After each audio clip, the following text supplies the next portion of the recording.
สวัสดีพี่น้องผมฝ่ายสุคนกับครอบครัวบ่เฮ็ดแนลเก่ามื้อนี้ฝากบรรยากาศออกแห่งงานร่วมพี่น้องอยู่บ้านขับท่องเมืองพงสะโดดแขวงสะระวันเป็นก่อนกำลังของพี่น้องอ่า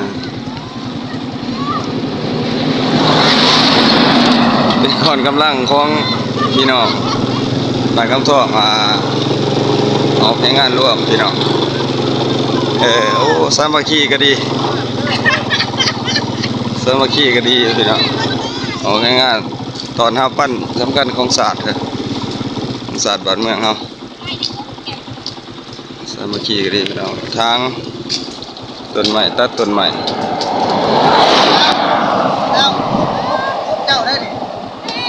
อนามัยตามเส้นทางหลวงตามเส้นทางเลขที่13เด้อพี่น้องสามัคคีก็ดีพี่น้องฝากกดไลค์กดแชร์คือเก่าพี่น้องกดติดตามคือเก่าเด้อ2ครอบครัวบ่เอ็มแชนแนล